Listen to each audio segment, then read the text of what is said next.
Total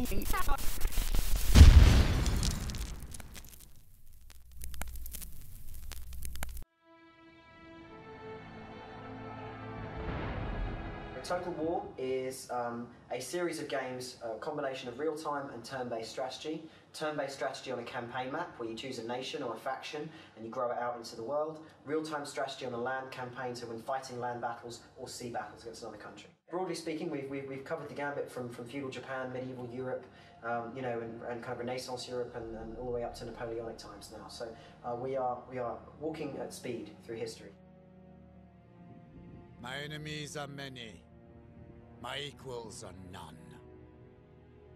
In the shade of olive trees, they said Italy could never be conquered. Obviously you've got the basic level, which is the visual side of things, and on the visual side we've done a whole load more with the rendering engine, which is called Warscape. And with Warscape now you've got a huge number of particle effects, you've got a load of different stuff that's going on with the physics systems and the lighting and everything else, which just creates our most realistic battlefields ever. It allows us to do realistic weather patterns, it lets you do, you know, all of this kind of cool stuff, shockwave blasts and, you know, slight motion blur and things like that. All of this stuff basically gives us a really, really cool looking, huge, epic battlefield. You know, we're getting closer and closer to realism with every iteration of the game, and Napoleon is definitely no exception.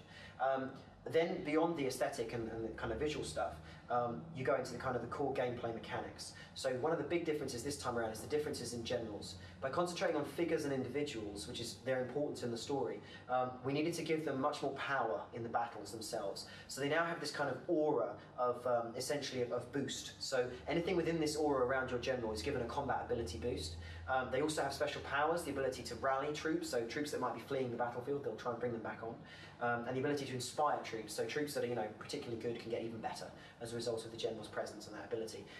So the general's abilities is one thing. In terms of the mechanics, people who are familiar with Total War games, we've also changed the turn times from sort of 6 months turns to 2 weeks, which has a lot of knock-on gameplay implications, including, you know, implications for funds, implications for movement, making new armies.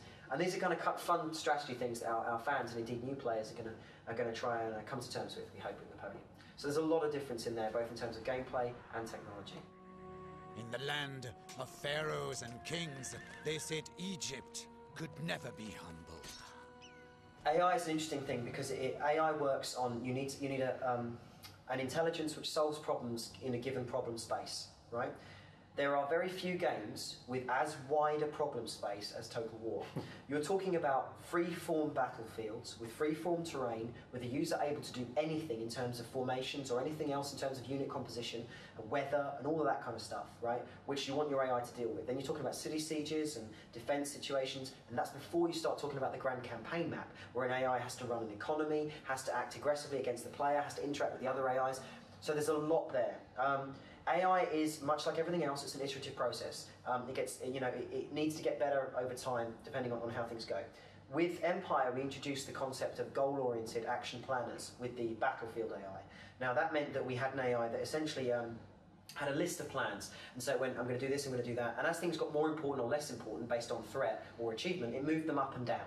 So it would go, okay, you know, defending the general is priority number 5, but then I go around its flanks and its general suddenly exposed, and defending the general goes from 5 to 1, and the whole army moves around to change that. That was a really good leap forward in that it allowed a lot less predictive behaviour from the AI on the battlefield, but it did introduce some interesting problems. Things like milling around behaviour, where the AI would be constantly readjusting its values, so it would go, oh no, this is important, oh no, no, that's important, oh no, no, this is important. So it's like an indecisive person.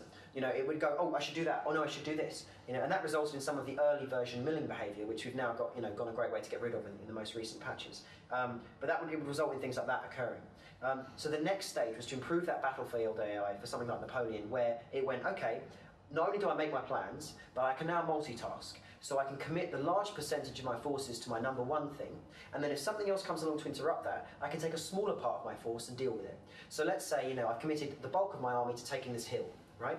And then somebody threatens my general. Well, I'm not just going to stop what I'm doing and reorganise my whole army around getting my general back again, which would look like milling behaviour to a human, where someone goes, oh God, what do I do, right? But now it goes, okay, I'm going to keep pushing for that, and I'm going to use this to do that, right? So you get a much more reactive display out of the AI, but also a much more sensible reactive display. In the realm of forest and snow, they said Russia could never be tamed. we wanted to find a gap, a bridge between that single-player experience and having multiplayer interaction. So you know, one of my big things about not playing enough MMORPGs is that when I play RPGs online, I hate all the nublets running around me going, got gold, got gold, got gold, here's 50 billion of this, you know, chucking swords at me and armour and crap. And I'm like, it ruins my immersion, it ruins my imagination and my experience, right?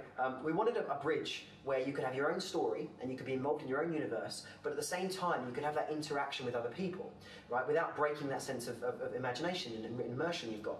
So by dropping battles, basically you can play your own campaigns, so it's all going the way you want. You know, you're attacking the AI here and there, you've got your own grand strategy, and it's on your time and your terms. But when you fight a battle of a given size between two land armies or two fleets at sea, you can invite human players via Steam to come and fight those battles against you, and that massively adds to the level of kind of random, essentially. So you might be getting a bit bored of the battlefield AI, you might think to yourself, okay, I've got a handle on this thing, I want a real challenge, I want something that's going to be, you know, tough to beat, or, you know, I want something that I'm not sure what the outcome's going to be, or I just want to freshen this whole experience up and see what happens.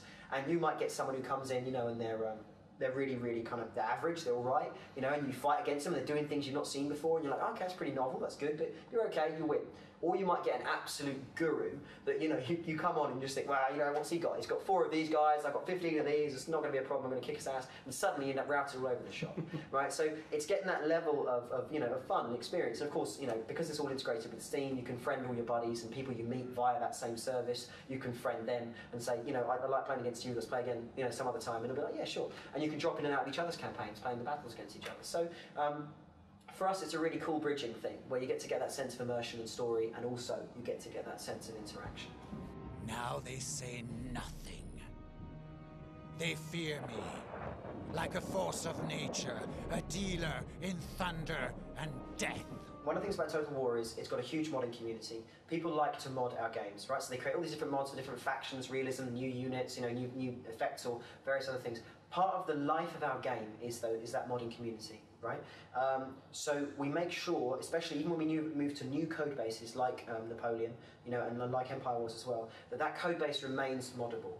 Now, a lot of people will say to us that we don't encourage modding support because we don't release modding tools necessarily straight away. What I would say to that is that the mod community is very, very good at creating all of its own tools within a few weeks of release, you know, to get into all the files and change all the database values and everything else. So in general terms, you know, the creation of tools is part of the modding community. That's the bit where we were talking earlier about careers in computer games. That's the bit where software guys, programmers, will go, okay, how do I interact with this software? How do I create a utility that lets me get into all these files and do the following things?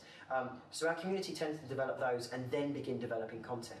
So we support modding from the off in terms of the way we design. We create our games modularly, knowing that they will eventually be pulled apart and this will be added and this will be tweaked.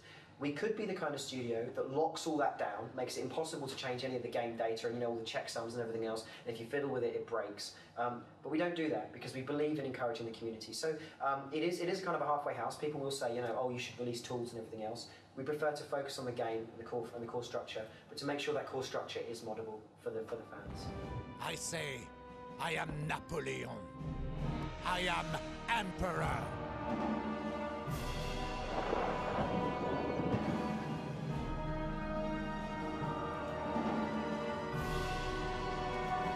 Burn it!